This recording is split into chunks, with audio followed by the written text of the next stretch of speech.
Hujambo, karibu katika makala nyingine kupitia hapa WeWork, tukiwa tunaendelea kuelimishana kuhusiana na biashara. WeWork Consult huwa tunafanya training, tunafanya consultancy, coaching pamoja na mentoring.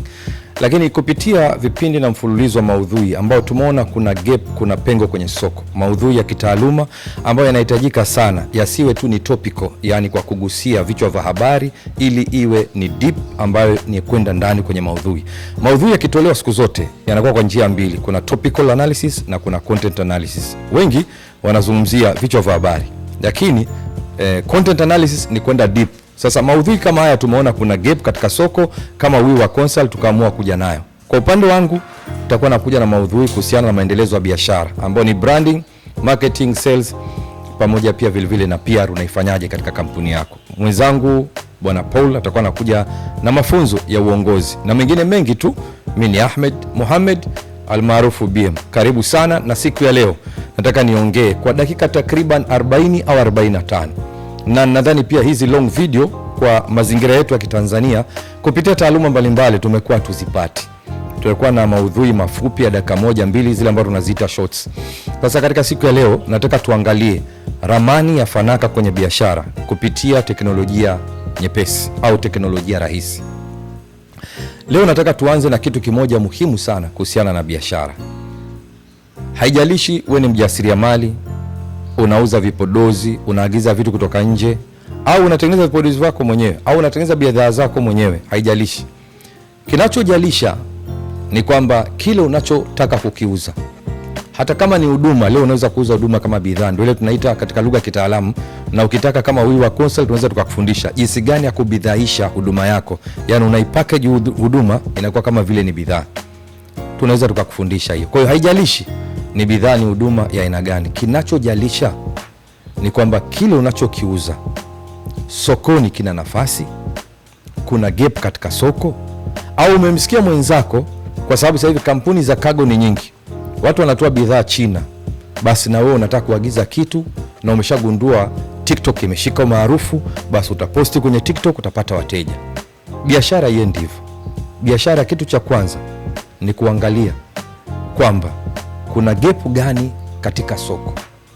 Lakini nitaenda kinyume na matakwa ya watu wengi na fikra za watu wengi. Usiuze kila ambacho mteja anachokitaji. Uza kile ambacho unachokipenda. Na huwezi kupenda nikakwambia katika video zangu za nyuma bila kujua kile unachokifanya. Sasa mimi kama sales trainer na style yangu kutrain. Kupitia WeWork tuna mfumo wetu wa kuapproach wateja na jinsi ya kuweza kutrain. Ndio maana tuna hatua 3 za kugawa maarifa. Kutoka kwenye mafunzo, tunaenda kwenye ukocha, tunamalizia na malezi. Sidhani kuna kampuni mara mwisho kuangalia katika Afrika Mashariki kwa hivyo. Kwa hiyo leo nataka nikufundishe kitu kimoja cha kwanza kabisa ambacho ni muhimu. Kile unachokiuza, fanya kile unachokijua, usiuze kwa sababu ni bidhaa wenzako wanauza. Angalia ni kitu gani kinaendana na haiba yako. Angalia ni kitu gani unapenda kukiuza na hicho kitu unakijua vizuri. Mfano, unataka kuingia kwenye biashara ya logistics, ya uchukuzi. Unataka kununua, umeambiwa ukinunua semi trailer tenki inalipa. Tenki mwanangu, ukipeleka Lubumbashi tu pale, unajua kuna kukata mafuta na nini, utapewa maelezo na washikaji wale karibu na wewe. Lakini mwanangu, ukosi kulaza dola 3000, dola 2500 mpaka dola 4000. Kwa mwanangu fulani wewe unakuja unaangalia kichwa mtumba kuagiza kutoka Marekani ama Sweden ama tuseme Uingereza ni kiasi fulani. Sasa hivi nasikia watu wanaagiza kutoka Korea Kusini. Nasikia skenya zile za mtumba uzipate Uingereza zimeisha. Kwa hiyo sasa kinachofanyika, watu wanaagiza mpaka Korea Kusini. Okay, umeleta hose, umefunga tenki, umeingiza labda kama milioni 100 mpaka milioni 150 au zingine mpaka hata milioni 200. Inategemea gari ilikuwa mpya kiasi gani. Lakini roughly hapo sio chini ya milioni 100. Kwa hiyo kwa sababu umeshaelekezwa na wewe unaingia, lakini kumbe kuna wenzako wamefanikiwa, alianza na lori 2, lori 3 mpaka imefika lori 100. Ukikaa ukawachunguza kwa nini wamefanikiwa, ni kwamba amerithi kutoka kwa baba ama amerithi kutoka kwa mjomba, au alikuwa tayari dereva kwenye logistics. Kwa hiyo akawa unaona kazi ile inaendeshwaje. Kwa hiyo siri naitaka nikupe, usifanye biashara au kutaka kuuza bidhaa kwa sababu wenzako umeona wanauza au umeshawishiwa kwa sababu unawe hela.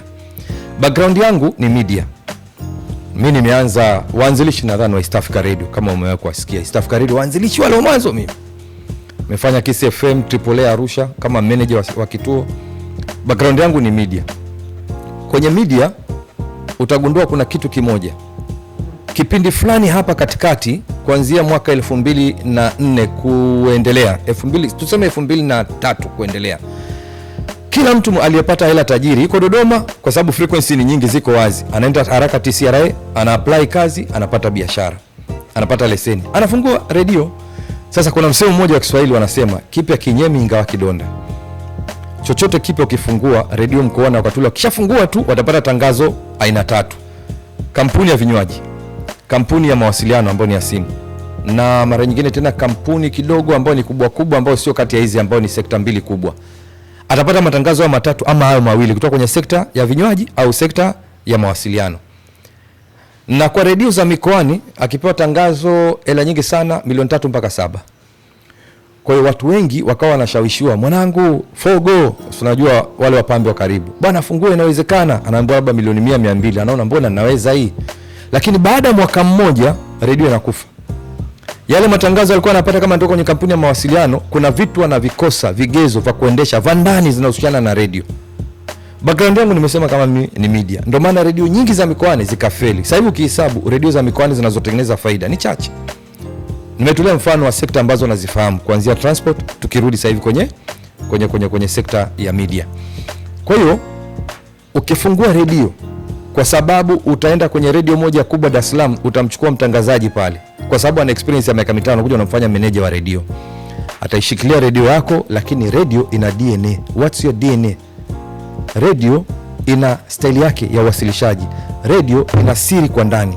Mfano, katika vitu muhimu kwenye redio, piga kelele, uwe na watangazaji wazuri, uwe na madijie wakali, uwe na studio kali. Kama hauuzi, redio inapata hasara. Redio inauza bidhaa. Bidhaa ya redio, watu wengi wanadhani redio inatoa huduma. Redio inauza bidhaa. Redio, bidhaa ambayo inauza ni muda wa maongezi, ile airtime.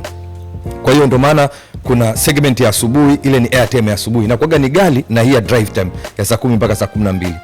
Kwa hiyo unapotaka kufungua redio lazima usifanye kwa sababu umeshawishiwa, ijue ile kazi vizuri. Ndio maana katika redio waliokuwa na watu wanaijua redio, sitaki kutaja majina, ipo moja yatoka miaka ya 99 98. Hiyo redio leo inasikika takriban kila kona ya nchi yetu. Kwa sababu gani? Walipata watu wenye weledi. Kwa hiyo cha kuanzia, cha muhimu, nasisitiza tutengeneze msingi. Ukiwa unataka kufanya biashara yoyote, usifanye biashara kwa sababu umeshawishiwa au umeona wenzako wanafanya. Kinachohitajika ni kukaa chini na kuangalia gap, alafu na wewe ujue ile kazi. Unataka kufungua biashara hoteli, kupika pilipili ujui. Unataka kufungua biashara hoteli, kusaga juisi yenyewe uwezi, inakuwa utafeli. Angalau kuna kitu lazima ujue kuhusiana na biashara, au uweke management nzuri kwa kutumia gharama kubwa. Kuna ile wanaita money leverage, unatumia lako kupata watu ambao ni bora.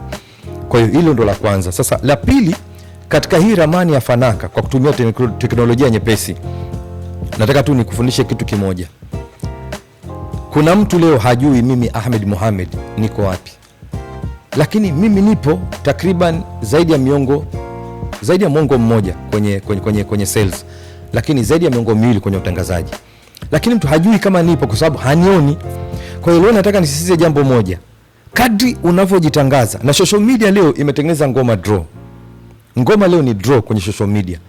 Kampuni kubwa ambayo ina mabilioni ya hela, na mimi kampuni yangu ndogo ya milioni 20 naweza nikakimbizana nao kwenye social media vizuri tu, kwa sababu kuna fairness kwenye teknolojia rahisi ambayo ni social media.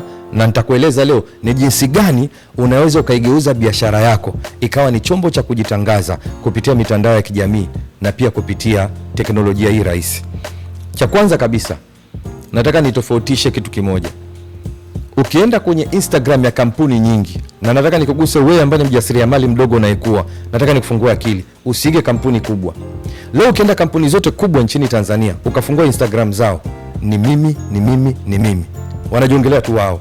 Fanya hivi na hivi, tunafanya hivi na hivi, tumetoa hichi kipya. Kwa hiyo msikilizaji au mtazamaji au mtu ambaye anaenda kwenye social media, swali la kwanza atakalojiuliza ni hili hapa. What is in it for me?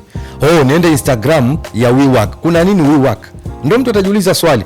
Lakini mtu akijua nikienda WeWork napata vigongo maudhui mazito kuhusiana na uongozi, maendeleo ya biashara, rasilimali watu, kuhusiana na branding, kila mtu atakuja kwenye social media ya WeWork Consult. Ndio kama hivi tumeanza, na ndivyo ndio tutakavyoendelea kuweza kusisitiza kwamba uendelee kufuatilia, endelea kulike, endelea kushare na wajulishe wenzako kwamba WeWork wanakuja na mageuzi ya maudhui yenye kuelimisha na yenye kutoa habari kwa undani zaidi. Kwa hiyo cha muhimu zaidi ni kwamba ili ufahamike, lazima uangalie ni jinsi gani utawasilisha maudhui yako vizuri. Sasa kupitia teknolojia hii rahisi, ili uweze kufanikiwa, kwa sababu ngoma imeshakuwa draw na hizi media kubwa ama hizi kampuni kubwa wanajiongelea wao, usiwaige. Unakuja, jamani leo ni celebration ya kufungua simu mpya hii hapa, angalia nini, unajiongelea tu wewe na bidhaa zako. Kwa hiyo pale unachofanya, unafanya kitu tunaita quick sell, au ni tabia ya mwindaji, na mwindaji hafaniki kwenye sales kwa sababu atakuwa anapata sales na wateja kwa mara moja kwa katule. Lakini ukiwa mwindaji, ukiwa mkulima, ukalea mahusiano, baadaye utakuwa na faida kubwa ya kuendelea, kwa sababu utapata faida moja kubwa zaidi. Ya kwanza, mahusiano yatakuwa ni mazuri na mteja kukuacha inakuwa ngumu, na ya pili, atakuwa na kurefer kwa watu wengine, referral, yana na kuunganisha, kwa atakuwa na kutangaza kwa mdomo wake. Hilo ni la muhimu. Sasa leo nataka niliongelee hili. Jamani, kabla sijaanza kwenda kwenye technicality ya kuzungumzia maudhui kwenye mitandao ya kijamii kama mfanya biashara, naomba niligusie hili kwanza. Tuache kujiongelea sisi. Mimi kama WeWork hapa siongei kuhusu tunafanya training, siongei kuhusu tunafanya labda consultancy, lakini kitu gani kikubwa ninachokiongelea hapa kwenye WeWork? Naongelea maudhui na kuelimisha. Sasa kinachohitajika kwenye biashara ili utumie hizi platform na teknolojia rahisi, uwe na mambo matatu. Ya kwanza, toa elimu. Ya pili, toa taarifa. Ya tatu, burudisha. Kwa utaburudishaje? Kuna njia za kuburudisha. Tutakuja tutafundishana vizuri, kwa sababu background yangu pia ni media. Nitakuonyesha jinsi gani unatumia media, hasa social media, kwa sababu social media ni media tu, ingawa iko kwenye platform ya digital. Kwa hiyo cha kwanza kabisa, usio unajiongelea tu wewe peke yako. Kila saa tu unaeleza mzigo mpya umeingia, si mzite. Nigeria sasa hivi wameacha hiyo biashara. Nigeria wanakimbilia population yao takriban milioni 300. Population yetu inaingia Nigeria takriban mara 6 au 5 na zaidi na ushe. Kwa hiyo concentration ya watu ni wengi. Nchi ni takriban sawa na Tanzania, hapa tumazidi kidogo, kilomita za mraba sisi ni 900, sikumbuki yao vizuri, lakini nadhani kwenye 800 ama na wao karibu na 900, lakini hawajafika milioni 1. Lakini kwa sababu ya wingi wa watu, wameshakuwa wengi, wote wanaagiza vitu kutoka China, wote wanauza mtandaoni, kwa hiyo watu wameanza kujitofautisha. Ndio maana leo ukienda kwenye Netflix ukiangalia movie za Kinigeria unashtuka quality ya video, wanavyoact, script inavyotengenezwa, kwa sababu watu wametofautiana. Hizi kutengeneza hizi movie ambazo tulizozoea zile za kiuchawi, wanarogana, maisha ya kijijini imebadilika. Sasa hivi wanaonyesha maisha sana ni ya urban na mjini. Kwa sababu gani? Wametafuta niche ambayo ni tofauti. Kwa na wewe unatakiwa ubadilike. Utabadilikaje? Acha, kwa sababu itakaofika mahali mtakapokuwa wengi, mtu atashindwa sasa kuchagua, huyu anauza bidhaa hiyo, huyu anauza vikombe, huyu anauza bidhaa za nyumbani, sahani za jikoni, huyu anauza kisu, uma na vitu ni hivyo hivyo. Lakini wewe unachotakiwa kujitofautisha. Sasa utajitofautishaje? Ndio inakuja swala la maudhui. Nataka kwanza nikupe elimu moja nyepesi sana. Kuna mtu anazungumza concept marketing, sijui anazungumza digital marketing, lakini leo nataka nikupe siri. Kwa ujumla wake, chochote unachokifanya kwenye mtandao, kutumia teknolojia rahisi, ile ni digital. Zote zile ni digital. Lakini watu wanashindwa kutofautisha. Kuna tofauti ya digital marketing ambayo ni masoko ya kidijitali kutumia teknolojia rahisi, na kuna content marketing. Niruhusu leo nikupe elimu kuhusu content marketing. Content marketing inachukua takriban 40% mpaka 60%, yategemea na budget ya kampuni. Kama kampuni na budget ya kutosha, wanafanya content zaidi, kwa sababu content marketing kwanza ina masharti yake na vigezo vyake na taratibu zake. Masoko maudhui ina hizi nguzo tatu: elimu, habari, burudani. Sio mimi ni mimi, jamani simu ziite, mzigo mpya umeingia, jamani leo hii mnaona quality, rangi nzuri, hii imeongezwa ubora. Unaongelea bidhaa yako tu, ili ufanikiwe na biashara yako, upate fanaka, ramani ya kutumia digital, kwa sababu sasa hivi ulimwengu wote umeenda kwenye digital. Ndio maana unaweza kushindana kampuni na budget ya marketing ya mwaka mzima bilioni 5, na wewe una budget ya milioni 1 kwa mwezi mzima au kwa mwaka mzima, au milioni 1.2 laki kila mwezi, wenzako wanatumia mamilioni kila mwezi. Ukawashinda kwa sababu tu umejua siri ya tofauti ya digital marketing na content marketing. Sasa digital marketing kwa ujumla wake inaweka vitu vingi ndani yake: matangazo ya kulipia, pay per click, kuna kitu tunaita search engine optimization. Yale yote yanazungumza ni digital, lakini ndani ya digital kuna mtu mkubwa. Kwa mfano marketing, ni wafundishe leo kitu kimoja. Branding ni marketing, sales ni marketing, PR ni marketing, advertisement ni marketing. Lakini jiulize kwa nini tunasemaga sales and marketing? Kwa sababu marketing ni alpha, sales ni omega. Kwa hiyo pamoja na kuwa sales ni subset ya marketing, sio kama umeelewa. Vivyo hivyo content marketing ni sema digital marketing, lakini yenyewe ina umuhimu wake. Ndio maana ukiongelea digital marketing lazima uongelee content marketing. Ndio maana watu wengi wakiongelea digital marketing hawaongelei, sababu ukisema digital marketing watu wanajua social media, lakini hawaongelei content marketing. Kutokuongelea content marketing ndio inakufanya utoe elimu, utoe habari, utoe burudani. Unajiongelea tu mimi. Ili niende kwenye akaunti yako najiuliza what is the need for me? Mtu akifungua ile akaunti ndio tunaanza, tumeingia kwa kishindo WeWork Consult. Akiingia what is the need for me, anasema kuna dogo mmoja pale anazungumza kuhusu uongozi. Wanahoji wataalamu mbalimbali. Jamaa anazungumzia masuala ya sales very deep bila uoga, kwa sababu kuna mtu leo ana train sales, maudhui yake ni ya kuungaunga. Hawezi kuja kuzungumza akakupatia madini yote, anaogopa atakachokufundisha atakuwa ameshakitoa hapa. Lakini mimi naweza nikazungumza masaa 24 bila kunyamaza, nikaongea masuala tu ya sales na bila kujirudia, na kesho nikakufundisha kitu kipya. Ni kwa sababu gani? Nimeenda deep. Lazima utengeneze mizizi kabla kujitokeza kuja kusimama upigwe na upepo ule wa kusi. Lazima kwanza mizizi hiyo imejikita, ili upepo ukikipiga usingeshike. Kwa hiyo ndio maana ukija unataka kufanya biashara, njoo na maudhui mazuri. Sasa leo nakutofautishia digital marketing. Kama sisi WeWork Consult tunataka kufundisha digital marketing, inajumuisha content marketing na mambo ya search engine optimization, pay per click, kulipia advertisement kwa social media. Sasa ili urudi kwenye nguzo yangu, na jambo la kwanza nimezungumzia, usijiongelee wewe kwenye biashara. Kwenye social media elimisha, toa elimu, toa burudani, na pia vile vile toa taarifa. Sasa leo nakurahisishia katika blueprint yetu, na blueprint yenyewe iko hivi. Kuanzia sasa hivi utaona kupitia WeWork hatuhitaji kuwa na redio kama zamani. Una console hapo, una transmitter, sijui kwa Lugalo, inakuwa Lugalo wapi kule kwa watu wa Dar es Salaam, unakuwa na minara kule, unakuwa na mitambo mikubwa, wanahitaji nyingine backup transmitter pale ofisini. Sasa hivi huhitaji kuwa na redio, lakini unaweza kushindana na redio zote FM stations zilizoko Tanzania. Platform ni podcast.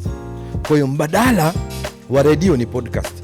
Kuna jamaa mmoja Marekani, nimemsahau jina, na ndashukuru Mungu akinikumbusha nitakuja nitawakumbusha. Huyu bwana alikuwa na restaurant moja maarufu sana nchini Marekani, jimbo la California. Akawa biashara imeshuka, lakini ndani ya mwaka mmoja alianzisha podcast. Kazi yake anaongelea tu chakula, yaani wanajadili tu chakula. Kwa mfano kuna siku moja nilikutana na magazine moja, naona siku hizo wameacha kuchapisha, inaitwa Hydration. Hiyo magazine inaongelea maji tu, yaani maji zao. Jamaa kana anasema sio ataishiwa na maudhui, walikuwa waishiwa na maudhui, wana column zao. Kuna daktari wa figo anaongea kuhusu maji, kuna daktari wa moyo anaongea kuhusu maji, kuna mpishi 5-star hotel anaongea kuhusu maji, alafu wao wanaongelea tu maji, hawaishi. Magazine yetu Hydration. Na huyu bwana akaanzisha podcast yake, akawa anazungumzia chakula. Kwa hiyo katika kuzungumzia chakula akawa maarufu. Maudhui alikuwa anawapa kutumia content marketing, sio digital marketing ya kwenu. Bana bidhaa mpya imefika, simu ziite. Elimisha watu. Mfano, nataka kufundisha leo mfano. Kama unauza nguo, utoe maudhui ya aina gani? Wewe unauza laptop, utoe maudhui ya aina gani? Kuna bwana mmoja nataka nimtembelee, nimsaidie, sababu nampenda, ana juhudi sana. Nadhani ni jamii ya ndugu zetu kutoka Asia. Kama sio Bohora, nadhani takuwa sijakosea. Kariako ana juhudi sana, anauza laptop hizi ambazo ni tunahitaji laptop za kampuni ya iPhone. Zinaitwaje? MacBook. Anazo MacBook sana, na hata iMac zile kubwa. Huyu bwana ana juhudi, lakini mwisho wa siku anajiongelea yeye. Ulichotakiwa, unatakiwa umpe mtu elimu ni jinsi gani unatumia laptop. Kwa mfano, na kutolea tu mfano mdogo. Kampuni ya simu kubwa, hizi kampuni za simu na watolea mfano. Unakuwa na kitu inaitwa dondoo za mawasiliano. Hizi ni dondoo za mawasiliano kutoka kampuni ya simu ya WeWork. Leo tunataka tuongelee kuhusiana na simu katika dondoo zetu za dakika sekunde 60. Simu ni ofisi. Simu unaweza kuitumia kama ofisi, ukapokea nyaraka, ukaweka mpaka na signature, na ukajibu, ukarudisha. Simu inaweza kukufanya ukafanya research, na hasa pia ikawa na uwezo mkubwa wa kufanya na artificial intelligence. Lakini leo tunachukua kitengo kimoja tu kwenye simu. Simu ndio sehemu unahifadhi network zako. Jinsi gani ya kuhifadhi namba? Kama ni rafiki, anza RFK. Kama ni familia, andika FML. Hivi ndio unatakiwa usevu, si baadaye unampata mtu anaenda kumchungulia alafu umuone. Dondoo hizi zimeletwa kwako na kampuni ya simu ya WeWork. Toa dondoo kama hizo kila siku moja tu, sekunde 60. Kila mtu anakuja kuangalia, lakini wewe unajiongelea tu wewe. Sitaki kutaja kwa sababu tunawahitaji, sisi ni wadau, tuko kwenye sekta moja. Nataka nitoe mifano pia nitaje, lakini ndo nataka niwaambie watu wenu wa social media wajue content marketing ni elimu, burudani, na ya tatu ni kutoa taarifa. Sasa nimetoa mfano. Kwa hiyo ili ufanikiwe kwenye biashara yako, anzisha redio yako, na hata ukitaka iite FM. Kwa mfano kama sisi hivi karibuni tunaweka mambo sawa, utaona kuna WeWork FM. Sasa WeWork FM itakuwa ni podcast, unasikia tu sauti peke yake. Tutakuwa kwenye Stitches, Google na Neo Meet na vitu kama hivyo. Wanaitaga nini? Google Podcast. Umeona? Kwa hiyo podcast imechukua nafasi ya redio. Ndio maana nasema hivi, hii ni ramani ya kukusaidia kupata fanaka kwenye biashara kupitia teknolojia rahisi. Na huu msamiati kanipa kiongozi wangu Bwana Paul Mngongo, anasema teknolojia rahisi, ambao ndo mambo ya social media na nyinginezo. Sasa ya kwanza kabisa ni podcast. Nataka nikupe hatua ya pili. Huhitaji kuwa na TV. Kama una uwezo wa kununua kamera, kwa sababu mimi nikiangalia hapa mbele yangu kuna Sony kubwa, sio DSLR, lakini kuna DSLR 2. Kwa hapa kuna 3 shots atago. Taa kubwa, kama unaweza sawa. Lakini kwa kutumia simu yako tu, iwe ni Android au ni iOS ama iPhone, unaweza ukajirekodi na ukatengeneza video nzuri tu. In fact, siri kubwa katika video ni sauti. Ndio maana sisi tunatia uzito zaidi kwenye sauti kuliko picha. Ingawa picha quality pia ni super kama unavyoona. Sasa huhitaji kuwa na TV na mikorombezo kibao, editing suit. Siku hizo unaweza kutumia artificial intelligence kwa edit video zako. Tumia simu yako, anza. Siku zote usitoe sababu sina vifaa. Angalia unaanzia wapi. Tumia simu yako ile kama ni Samsung, anza nayo. Rekodi piece ndogo dakika moja, lakini iwe ni vitu vitatu: elimu, burudani, na ya tatu tumesema baada ya elimu na burudani ni kutoa habari. Ukishaji rekodi hiyo video yako, ipeleke YouTube. Sasa leo nataka kueleza kwamba YouTube ni station ya TV imekamilika. Sasa mfano, unatukuta sisi WeWork Consult TV. Kuna sehemu inaitwa playlist.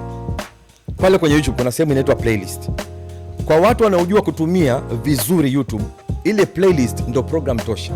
Kwa mfano, WeWork Consult TV tuna kipindi cha asubuhi tunazungumzia tu uongozi. Kwa hiyo utakuta pale labda kipindi tunaita ladha ya uongozi. Mfano. Kwa hiyo utakuta kwenye ile playlist yetu kuna ladha ya uongozi. Mimi nazungumzia maendeleo ya biashara ambayo ni business development. Katika business development utakuta kuna playlist pale. Kwa hiyo ile playlist ni sawa na program au vipindi kwenye TV. Kwa hiyo leo huhitaji kuwa na TV. Wewe unachotakiwa tu ufanye kitu kimoja. Tunaishi kwenye uchumi leo unaitwa attention economy. Mnamkumbuka Pierre Liquid? Nakufa nipe gamba, unataka nini? Vitu kama hivyo. Kwa Pierre Liquid kaja kawa maarufu. Kwa hiyo ni attention ka command, lakini bahati mbaya tunakuwa tuna kitu kimoja. Tumefika pale lakini hatuna maudhui. Okay. Kuna ile nyingine nilikuwa nasemaje? 960 inapendeza. Marehemu sasa hivi. Ghafla tu Dr. Shika akawa maarufu. Mpaka watu wakawa nakasirika, wanasema bana, wabongo napenda kusupport vitu vya kumbavu, lakini mimi sisemi support vitu vya kumbavu. Ni kwamba watu hawajui ulimwengu umebadilika. Sasa hivi kuna kitu inaitwa attention economy. Nimefanya training. WeWork Consult tumefanya training. Tunaulizwa swali, mko wapi, mbona tuwaoni? Ndio tukaja tukakaa tukafikiria, kumbe dunia inahitaji attention. Watu wanatakiwa kuone, wakujue. Kwa hiyo kwa sababu tunaishi kwenye economy attention economy attention, yani uchumi wa create attention. Attention ni kwamba ile oya, niko hapa unaniona. Lazima ile attention iwepo. Na attention kuna vitu vingi. Ndio maana kwa tabia zetu za Kitanzania unamkuta mtu kama Pierre Liquid, kuna kitu ukafanya, kuna watu wengi wamempenda. Sasa akishafika pale amesha command ile attention, hana maudhui. Ndio maana nazungumzia leo, lazima uwe na content nzuri. Na ya tatu, huhitaji kuwa na mtambo mkubwa wa kuchapisha gazeti. Ukiwa na blog peke yake tu. Kuna bwana mmoja, nendeni mkamtembelea, anaitwa Seth Godin. Seth Godin ndo baba wa masoko duniani, watoto wanamkubali, ndo authority, ndo expert kwenye masuala ya marketing. Seth Godin toka mwaka 2001 kama sijakosea, mwezi wa 6 au wa 4, kaanzisha blog. Kila siku anaandika blog moja. 2001 mpaka leo takriban miaka 24, hajaacha hata siku moja. Kwa hiyo blog inaweza kuwa na sura 3. Sura ya kwanza unaweza kuandika makala kama vile unaandika kwenye gazeti. Kwenye blog unaweza kuwa kila siku unatoa habari mpya kuhusiana na industry yako. Kwa mfano sisi tunafanya sales, tunafanya leadership na nini, tunaweza tukazungumza kitu gani kipya kimetokea kwenye sales. Labda inaanzishwa bodi ya chama cha kitaifa cha walimu wa sales, kinaanzishwa, ni news ile tunakupa. Kwa hiyo inaweza kuwa ni news ukawa unaweka kwenye blog yako. Unahitaji kuwa na TV, unahitaji kuwa na YouTube channel na iwe nzuri, itoe maudhui kama nilivyoeleza awali. Huhitaji kuwa na redio na vifaa na transmitter na makonso. Unachohitaji mic na viti viwili, rekodi video, tuba kwenye YouTube, audio peleke kwenye podcast. Kuwa na podcast ni FM station.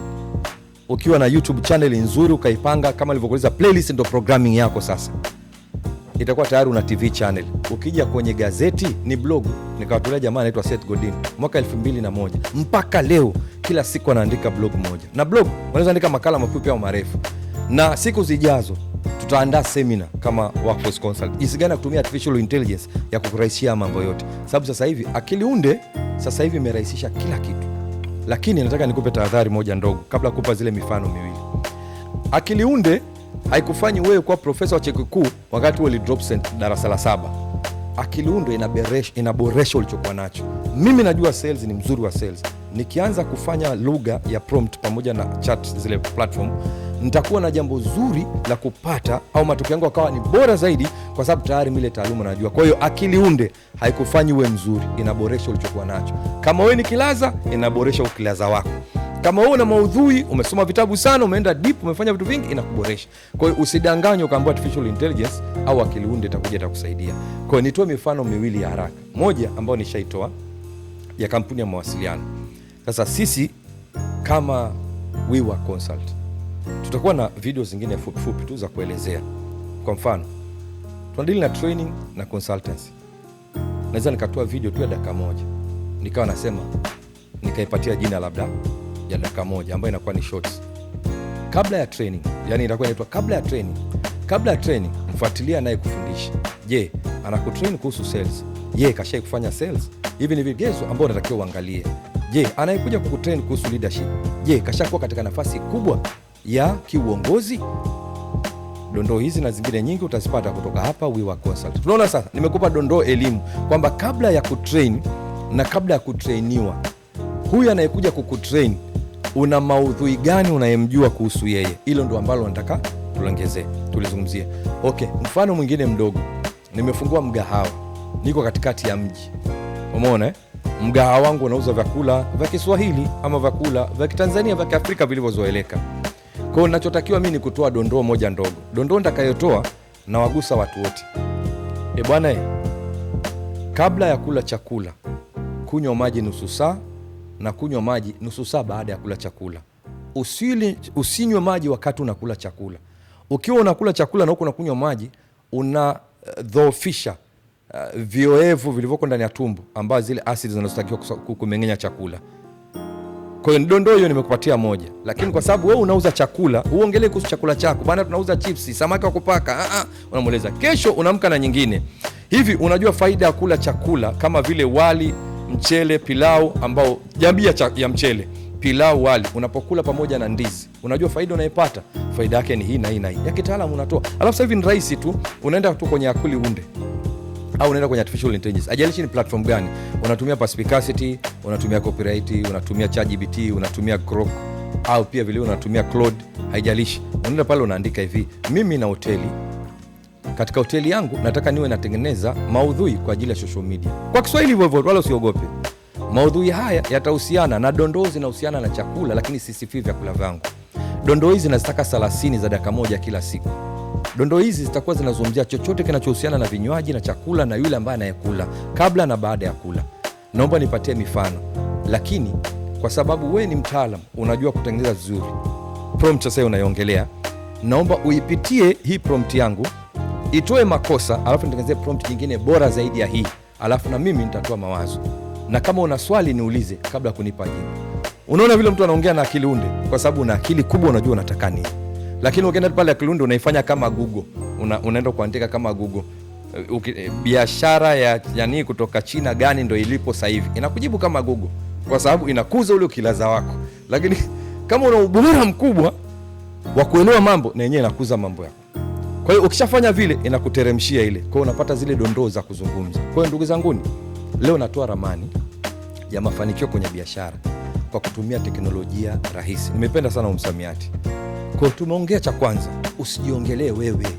Kwa sababu ili mtu aende kwenye platform yako, baadaye unconvert au ni mteja wako, lazima uwe unamwongelea yeye. Vaa viatu vyake. Toa maudhui ambayo yanahusiana na changamoto anazopitia. Na mara nyingi kuna formula nitakuja kufundisha katika video zinazofuata. Jinsi gani kuzungumzia situation, problem, solution, call to action. Kuna formula nyingi, karibu 5, nitakufundisha zote. Unapotengeneza maudhui kuna formula za kutengeneza maudhui. Moja ambayo ni nyepesi kabisa, elezea tatizo ambayo ni changamoto, ipe historia changamoto ili itoa athari gani, ulikuja na ufumbuzi gani, katika ile ufumbuzi umegundua ni kitu gani kile ambacho na wewe unaacha kukigao. Kwa hiyo unafanya call to action ili na wewe ufanikiwe kama nilivyofanikiwa. Tumia kitu kama hichi.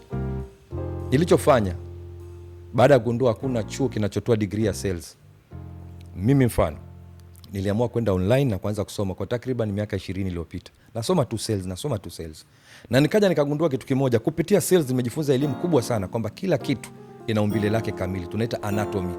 Kuna mtu leo anataka kufundisha sales na ni mwalimu mzuri wa sales, lakini anajua mkono wa kulia na kuanzia magotini kushuka mkono wa kushoto, lakini umbile kamili ya sales hajui. Ndio maana unapokuwa unaelewa kitu, una maarifa ya deep kuhusiana na jambo fulani, utumii maneno mengi kujieleza. Ndio maana leo nimekueleza hivi, sales, ukiniambia neno moja, mtafute mtu ambaye anajua sales, muulize, hebu nipatie neno moja na inamaanisha sales. Kwa sababu ya kuelewa sales ni nini. Umeelewa umbile lote la sales, kichwa iko wapi, mikono, miguu, kiuno pamoja na nyayo. Nimekuja kugundua sales ni mabadiliko, kubadilisha kitu kipya, au unabadilisha kuleta kitu kipya, au unabadilisha kuboresha kilichokuwepo. Sales ni mabadiliko tu. Jua tu ni mabadiliko gani unataka kuyaleta katika maisha ya yule mtu. Kwa kumaliza, ramani yetu stahiki ya kuleta mafanikio kwenye maisha yako kama mjasiriamali na mfanyabiashara inakugusa hata wewe kama una kampuni, corporates wale. Lazima muwe na radio zenu kupitia podcast, uwe na TV zenu kupitia YouTube, na pia vile vile mnaweza kuwa na gazeti yenu kupitia blog. Lakini kikubwa, acheni kujiongelea nyinyi. Haijalishi ni biashara ndogo, ya kati au kubwa. Muongelee mteja mambo ambayo yanahusiana na maisha yake. Kwa hiyo kwa siku ya leo nitakomea hapa. Lakini hii video kama imekuvutia, naomba utupe kidole gumba. Algorithm itaweza kuitangaza ili wengi waweze kuiona.